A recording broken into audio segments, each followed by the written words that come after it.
Hey Rebels, welcome back to the channel. If you're basing your crypto strategy on the four-year halving cycle, you need to hear this. Bitcoin's issuance is so low right now that it barely impacts the supply. Meanwhile, BlackRock and Fidelity are buying based on completely different data that has nothing to do with when the next halving is. I've been tracking some of the same macro indicators as some of the smartest institutional analysts in the space, and what I'm seeing is a setup that most retailers are completely missing. So let's just forget about the four-year halving cycle for a second, and let me show you the three main drivers that the smart money are following. All right, if that sounds good, like and subscribe. We're just going to dive right in. So, of course, in front of me, I have the four-year cycle. That's the question on everybody's mind. Is the four-year cycle dead? Is this time any different? And we're going to go into the data and see what the data says, basically. So, the three main drivers of that the institutions are looking at are the business cycle, global liquidity, and Fed policy.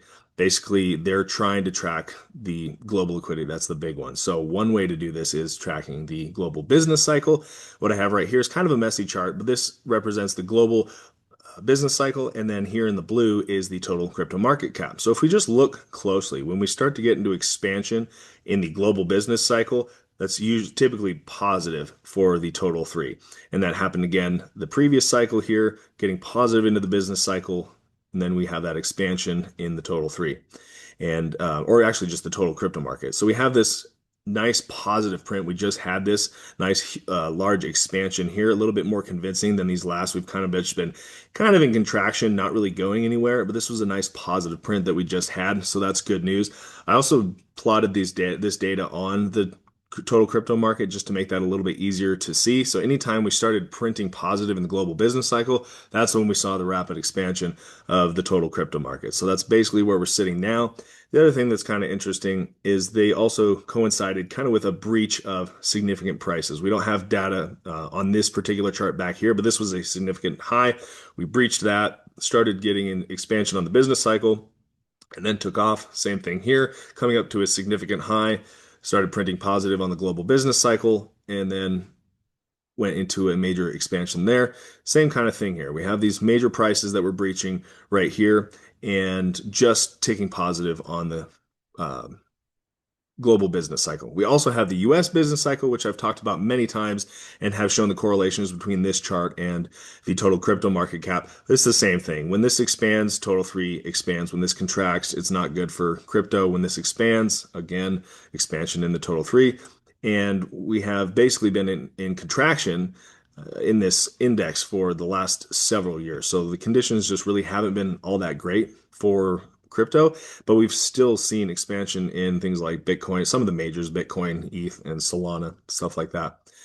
So now that we have the ISM and we understand that businesses are tracking the global business cycle and that's starting to look positive and we haven't even hit expansion in the ISM, there's plenty of room to the upside. So that's a positive thing to look at. We just haven't seen that yet, which we've seen in every other cycle. The next thing to look at would be the global M2. The global M2, the money supply, highly correlated to the NASDAQ and Bitcoin. So Bitcoin and NASDAQ movements are 97 to 90% correlated with the global M2. And for us, we're kind of lucky because the global liquidity leads the NASDAQ by about 12 weeks. And it does a really good job of this. So it just kind of gives us a really good idea of the macro trend. It's not going to hit tick for tick, and there are divergences here or there, but ultimately over the long term, this correlates very nicely, 90 to 97%.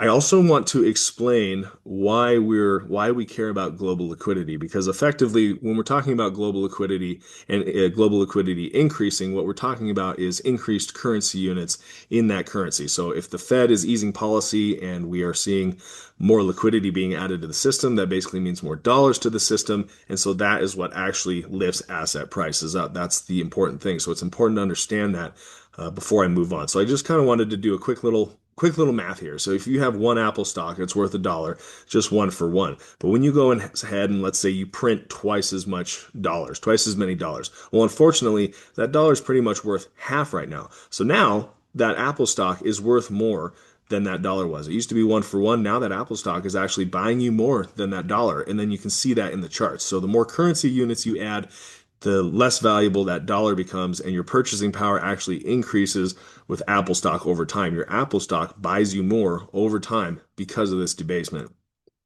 It can also be seen in the reverse, where your dollars versus the QQQ, your dollars versus NASDAQ, this all looks the same. Basically, your dollars are buying you less and less over time. So if you're holding dollars, your purchasing power is decreasing over time. So that is why it's important, and it's important. It was important to me to describe this before I moved on because I think it's just kind of a first principle that's really critical to understand why we even care about global liquidity. The basic thing is that your currencies did it getting debased, and then optically your assets are rising in value because of that. And so you need to be in assets rather than dollars because if you're in the assets, then your purchasing power increases over time. So, like I said, Bitcoin and NASDAQ follow global liquidity. They're very highly correlated to each other, very highly correlated to the global liquidity. So, in markets, we're trying to find leading indicators. They're hard to find. Most of our indicators are lagging, but luckily for us, gold is actually a 12-month lead on liquidity. So, if we're wondering what global liquidity is going to do, gold has a 12-month lead. And of course, gold has had a major tear the last several months, the last year, really. And we're just starting to see global liquidity kind of pick up on that trend. So that's a good sign there. And then, of course, because global liquidity leads Bitcoin and gold leads global liquidity, this is just another way to look at it where gold also has a nice lead on Bitcoin. And you can just see how, yes, sometimes this diverges, and we're seeing that divergence right now. Could be because of the government shutdown. A lot of people get a little bit too, I guess, nitty gritty with this chart. These charts are not meant to be followed tick for tick and know how to enter the market on any given day. It just gives you the macro trends, and the macro trends are up. Okay, so the other thing that is interesting that we're seeing right now is that the global central banks are cutting right now. About 80% of central banks are cutting, and so they're in easing mode. And so where they're lowering their interest rates, it just makes it easier for banks and businesses to borrow and lend, stuff like that. And so you're again creating more currency units. The more currency units there are, the higher where asset prices are going to go. So that basically answers our question, is the Fourier cycle dead? Well, something that's interesting is that the Fourier cycle basically came from the Fourier debt refinancing cycle, where every 4 years the governments had to refinance their debt. And right now, a lot of that shorter term debt is actually in 5 year contracts. And so that 4 year cycle is becoming the 5 year cycle. So I think really what's screwing people up this cycle is that the ISM has basically just been contracting and we're a year off. That 4 year cycle is already kind of been hiccuped. And so if the large money is following things like this, following things like global liquidity, well, that kind of gives us our answer, right? So we just haven't seen that final push in the US business cycle and the global business cycle. So you can see here, we're just starting. So we're actually kind of early to that move, even though it feels late. We've just kind of been grinding away here, which is why crypto hasn't really gone anywhere for the last couple years. In a broad sense, we just haven't really had that major expansion that we've all been waiting for. Basically, everybody has their hopes and dreams tied to this, and so that's basically what I got for you. That's the good hopium for us that we can all kind of lean on this cycle. And I guess my cautionary tale with this is that it is dangerous to say that this time is different. People are going to tell you a million different things why it's different. Bitcoin adoption, the different policy that is getting written into law. A lot of different reasons why Bitcoin can only go up. They have the Bitcoin strategies, micro sailors, just going to buy every dip, and Bitcoin will never go down. He actually called that there will be no more bear markets in Bitcoin.